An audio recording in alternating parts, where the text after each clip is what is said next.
murungabangabo. Imana irangije irambwira ngo mbabaze ngo mbese ko atokere bova ya meniyonse nekutaya ngo mbese ko hari ibyo bizereyemo. Imana hariyo barayizera. Niba ushobora kubona karemwe n'Imana kwirwanirira, utegereza Imana urayibura. Washatse kwereka Imana yuko ukomeye, ushaka kwereka Imana yuko hari ibiyirusha gukomera. Uravuga ati kanyure hariya hari nibwo ndabona akazi vuba. Uravuga ati kanjye kuraguza hari nibwo ndabona akazi neza, ntabanje kwirirwa nirukanka imisozi. Ariko ndagira ngo nkubwire ngo aho ngaho wategereje Imana urayibura. Ariko bwira Imana ngo Mana ongera ube mu ruhande rwanjye, nagiye kure yawe nicira inzira, ibyiringiro byanje birabura. Yes, turabasuhuje cyane. Amahoro y'Imana bane namwe. Imana ikomeze kubahereza umugisha mu izina rya Yesu Kristo. Nk'ibisanzwe muri kumwe na Mutimana Jean Claude. Ndabararikira gukurikira ibiganiro kuri Mutimana Official. Ariko reka manze mvuga kakana. Abantu batakoze subscribe kuri Mutimana Official, abantu batasharingaga ibiganiro, abantu batarebaga ngo ibiganiro bakirangiza, abantu mutatwandikiraga muri comment kandi nimero zihari rwose murahemukaga. Nukuri kw'Imana kandi nukuri Imana iteguye kuza kugira neza buri muntu wese ukurikiraga Mutimana Official. Ukonsa byonyine nukuri kw'Imana, rebe nawe witegereze isura yanjye, nurangiza uhita ukora subscribe, share na comment. Ikindi ukurikirana abatubirwa bose dufite, kubera ko hari icyo Imana yongeye guhisha muri twebwe, kandi iki kintu tuje kukibahishurira. Imana ibahereze umugisha mu izina rya Yesu, tubyibagirwe ubikora n'umutima mwiza. Vumba nagiye kureba abakozi b'Imana batandukanye. Uyu munsi ndi kumwe na Muyizere Josiane, niwe tugiye kubana muri iki kiganiro. Josiane, umeze ute? Meze neza cyane. Meze neza cyane. Rahira nukuri. Nibutse ukuntu kera twarahiraga kandi umuntu yabeshye, uri no kubeshya hari n'ibintu wibye, kuvuga ngo ndagacayeza gahanga ngo ibi ngo ntabwo ngo nabikoze, ngo ndagatwika Bibiliya y'Imana ngo ibi ngo ntabwo nabikoze, kandi ubwo wanabikoze nagutagize. None ndakubwiye ngo rahira bituma mbyibuka. Ngewe nkunda kuvuga ngo nukuri. Hoya nukuri, ubundi nabi biravuga ngo mujye muvuga ngo nukuri. Ibyo bindi zo zindi ndahiro muzireke. Yego, dusengera ngo Imana ize kubana natwe. Mwami Imana yacu, ugira neza bugaca bukira, izina ryawe reka rihabwe icyubahiro. Mwami Imana turagushimye yuko abanye natwe mu masaha data ba twese dusize inyuma.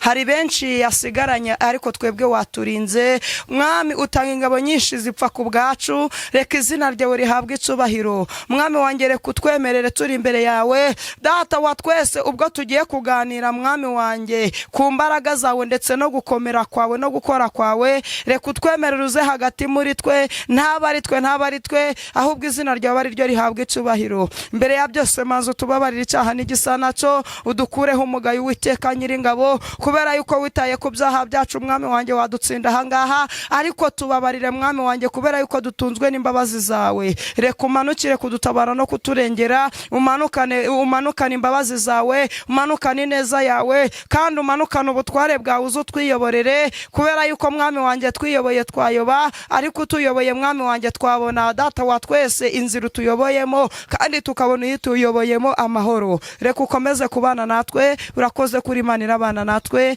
Amen. Amen. Yego, mwimisari ijambo rindi ko mbanze nkubaza amakuru. Aya nakubajije. Oya, ntabwo yambajije. Amakuru yawe. Amakuru ni meza. Urakomeye. Ndakomeye cyane, ndi gushima Imana. Imana irakurinze. Irandinze cyane nukuri. Ntabwo icyubahiro. Ni yamamare cyane. Yego, mwimisari abantu ndi kumva ndi ushango tuvugeho pe. Nuko abantu biyitirira ngo Imana iravuze kandi itavuze. Izo nkozi z'ibibi. Bibiliya yo yazise inkozi z'ibibi. Amen. Ariko Imana nukuri bajye bavuga Imana ivuze, naho itavuga bicecekere, kubera yuko kujya kubeshera Imana ntacyo byabamarira, nta naho byabageza. Wabasha kubikora umwaka umwe ukabikora imyaka ibiri, ariko uwa gatatu Imana ikakwanika cyane. Nukuri pe. Ntawe murahura ngo nawe akuvangirweho uri n'umuhanuzi. Yesu we, reka nkubwire, nta nubwo ari kera n'ejo. reka mbivuge nawe ahari ubwo ariyumva agenda ajye kubaza Imana neza. Buriya biragatsindwa n'Uwiteka kugira ngo ugende ujye kuvuga ngo Imana iravuze kandi itavuze. Ni ikibazo kandi umuntu aba ari kwikururira amakara. Ngewe umuntu yamvangiriweho turi mu masengesho nyine yarari mu rutsinga, arangije araza aramfata, arangije arambwira ngo mvuke Imana imbwiye. Arambwira kuko ngewe iyo ubundi iyo ndi kumwe n'abahanuzi kenshi ngiye mfite impano yo kugenzura.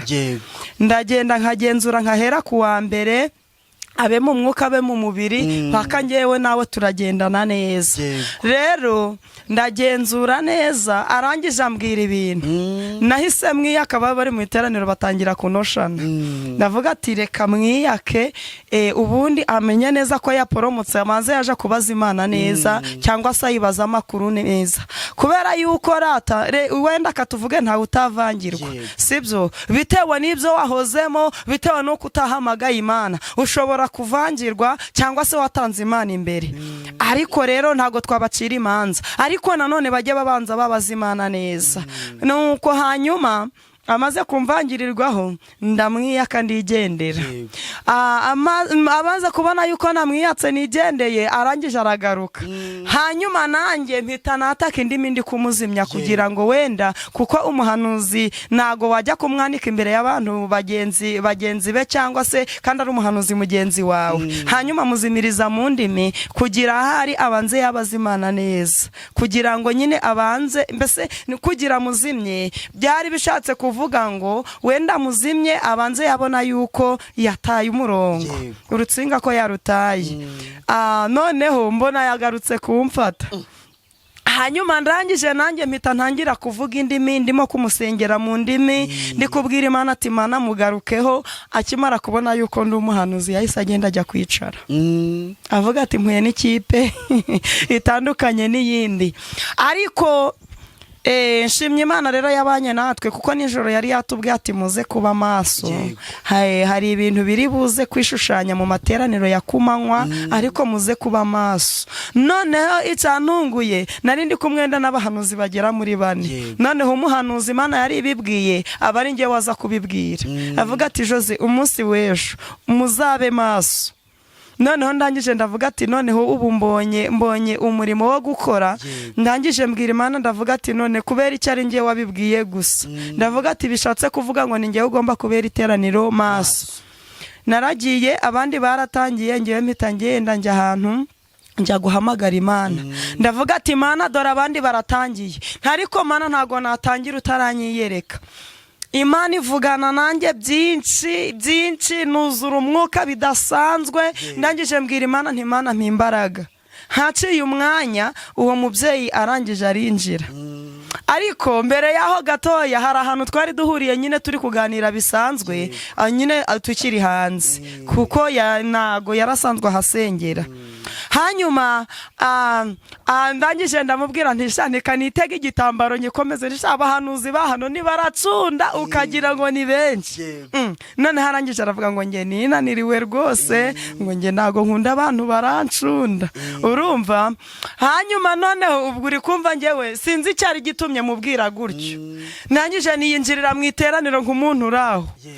Hanyuma nyine ni ubwo yamvangiriweho bigenda uko, ariko nyine naramuzimije mu ndimi. Amaze kubona yuko amaze atari yayandi, arangije aragenda ajya kwicara. Gusa yatashe atanamvugishije, yahise ntinya ako kanya. Usanzwe ari umuhanuzi, usanzwe umuzi nk'umuhanuzi? Oya, ngewe n'ubwa mbere nari mubonye, n'ubwa mbere nari mubonye, kuko nyine iteraniro ryamaze gutaha nyine nk'abandi bantu nyine baza bari kuvuga bati Jose ura muntu nuwa. Nabati nanjye ubwanjye ntago muzi, ntahati simuzi. Ubwo nyine bari bazanye nawe nyine ubwo nibo bari bamuzi, ariko abantu bose batashe bari kwitotomba bari kuvuga tura nta muhanuzi urimo. Ariko barangije baravuga batanagarutse, nta nuwo yanabwira ngo mvuke Imana ivuze. Amen. Ariko rero mperutse gukurikirana ikiganiro cya Claudine ari kuvuga ku bahanuzi bahanura bari gukekeranya. Nagira ngo naga comment warakabonye. Umva abahanuzi bahanura bahanura bari gukekeranya rwose bisubireho badufashe bareke gutoba umurimo w'Imana. Niba koko barihamagaye bategereza Imana ibahamagare bazakora umurimo neza pe, ariko batabanje kumwara. Buriya biragatsindwa umaze wenda urugero ukava hano mu majyaruguru, uri umuhanuzi wo mu majyaruguru hano urukekeranya, ukinjira mu mujyi wa Kigali hano urukekeranya, ubwo nyine naho ngaho buri kwamamara akavuga turiya yaravangiwe byararangiye. Ni ukwikoza isoni. Ahubwo nabagira inama nkababwira ngo bategereze Imana ibimike, kubera yuko hari abantu ubundi muri uyu murimo w'Imana hari abahamagawe hari n'abihamagaye, nyamara hari abanyuze mu marembo abandi banyura mu madirisha, kandi abanyuze mu madirisha nibo beze muri iki gihe. Aleluya.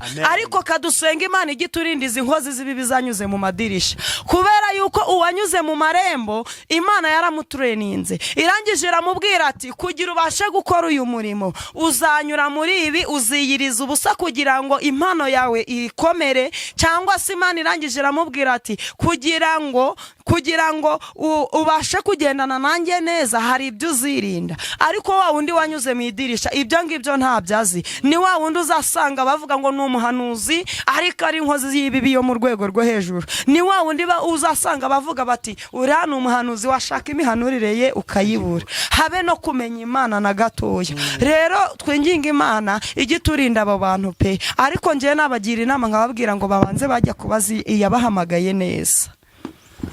Imana rero turengere. Sundi umuntu ajya kwitira kubeshyera Imana ngo iravuze itavuze agamije iki? Nyine ubundi turi hano turi abahanuzi, ariko hari abahanuzi binda. Hari abahanuzi binda babuze aho bashakira, barangije baza gutuburira Imana. Babuze ibyo bakora birirwa babeshabesha abantu ngo Imana iravuze kandi itavuze. Rero Imana ijye bareba pe, gusa Imana ijye bababarira, kuko nabo iyaba bakabimenya, iyaba bagatinyaga Imana ntago bagakwiye kugenda ngo bajye kuvangavanga iby'Imana ngo babivangavange n'ibyabo. Ni ukuri pe. Imana twiteho.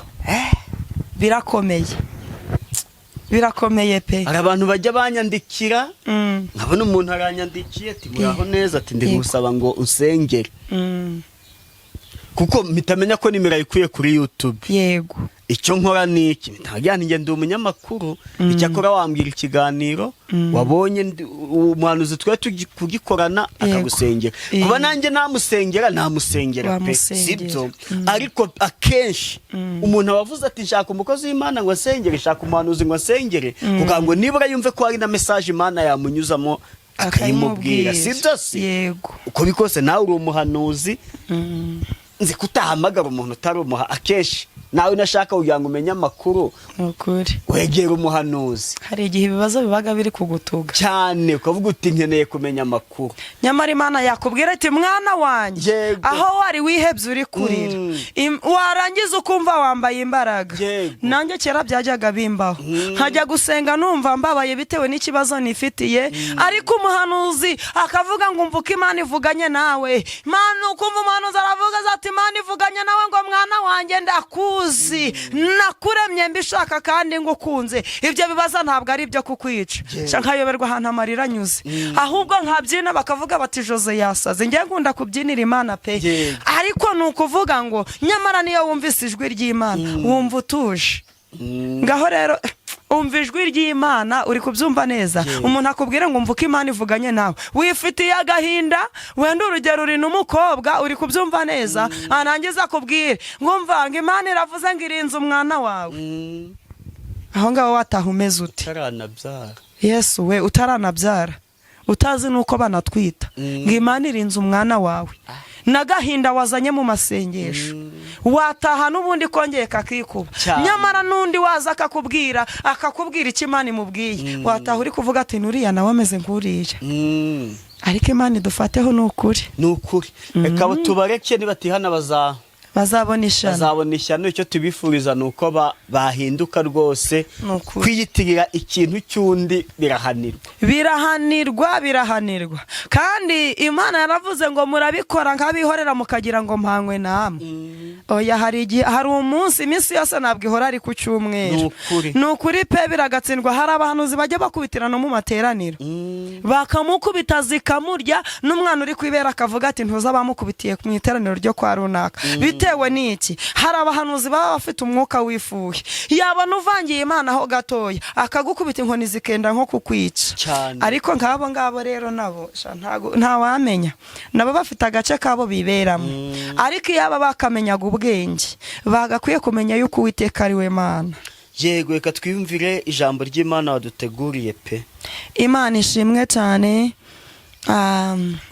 Umuririmbyi umwe yararirimbye ngo ku musaraba w'isoni nsindishirizwa kuri wo, ngo kandi ngo ni umunara w'agakiza, ngo nduhukira muri wo. Imana rero iturengere cyane, ku musaraba niho turuhukira. Nta handi hantu twabasha kuruhukira uretse ku mwami Yesu. Nyamara wagenda ukabwira umwana w'umuntu ukavuga ati ngiye ndarushe nkeneye kuruhukira iwawe, waruhukira y'umunsi umwe, ariko umunsi wa kabiri bikanga. Imana y'amahoro niturengere cyane. Rero hari ibintu Imana yanganije bigera nko kuri 3. Karibu rwose ni kambivuge ntarabyibagirwa. Nasenze Imana irangije irambwira ngo mbwira abantu bave mu bintu barimo, bave mu byo bizereyemo, barangize bakurikire umwami Yesu. Kubera yuko Imana yaje kunyereka abantu Concorde, umuntu wenda agasimba kitwa Marie Jose Sukazi, kari agasimba ntanzu katabamo. Oya, karagaciyeho nagaciyeho. Nagiye kubona mbona nk'umuntu w'umugabo wiyubashe, mbona ari we mu rugo, nta mahoro afite habe na gatoya. Ngiye kubona mbona ari kuvuga ngo mumpereze inkoni nkwereke. Arangije imbona yirukanse kuri ako gasimba ari kuvuga ngo abazimu bashe. Hanyuma Imana irangije irambwira ngo mbese uyu nguyu yabasha gusenga akamenya neza ibyo ari gusengeramo ibyo ari byo. Ndavuga ati Uwiteka ntago nabimenya. Arangije yongera nyereka abantu bafite amarira menshi, umuntu akagenda yabona agasimba gatambutse ahangaha kumva ko ari umurozi uje mu ruhande rwe. Imana irangije irambwira ngo bwira abantu bave mu byo barimo. Irangije irambwira ngo bwira abantu bave mu byo bizereyemo, bahindukire bave mu rungabangabo. Imana irangije irambwira ngo mbabaze ngo mbese ko atokere bova ya meniyanse nekutaya, ngo mbese ko hari ibyo bizereyemo. Imana hariyo barayizera.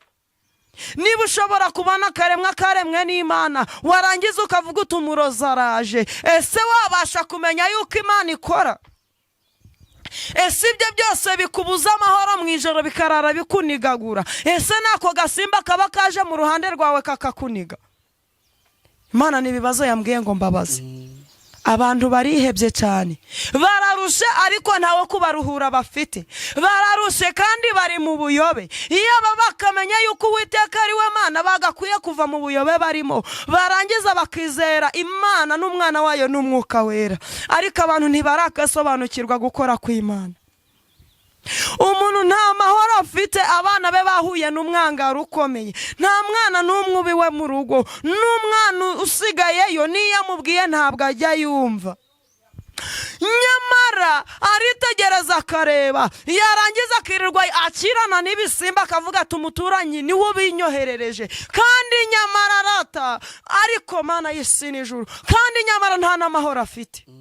Nayo uzafata ikinyenzi ugenda ucice, ufate Marie Jose uvuga uti nyikuye mu nzu yanjye, uvuga uti nikijije umwaka umuturanyi ari kunyoherereza, ariko nyamara imbaraga zikiranira mu kirere ziza kukurwanya nturakazimenya. Imana iturengere. Rero Imana yaje kumbwira ngo mbwira abo bantu bave mu miteto. Abantu bari gupfa, bagapfa bahagaze, bishwe n'imyuka mibi, bishwe n'indwara za karande, ariko ntibaragasobanukirwa ikibitera icyo ari cyo. hano turwana n'umwanzi Satani, ndetse n'imbaraga zose tubona n'izo tutabona. Ikidufasha kuzitsinda ni ukwizera Imana n'umwana wayo n'umwuka wera gusa. Utizeye ngo uvuge ngo kiriya giti nicyo kizabasha kumpa amahoro, utavuze ngo kujya mu bapfumu baguhereza iriya miti urarana nayo ngo nibyo bizaguhesha amahoro, nta mahoro wabasha kubona Uwiteka atari we wayaguhaye.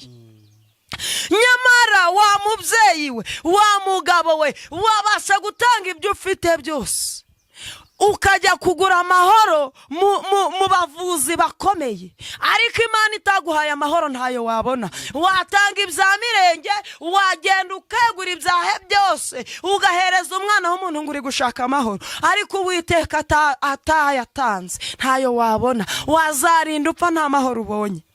Ariko Imana iturengere, Imana idufateho. Eliya ngo nukabwira abahanuzi ba Bayali ngo mbese ngo muzahereza yo guhera mu rungabangabo.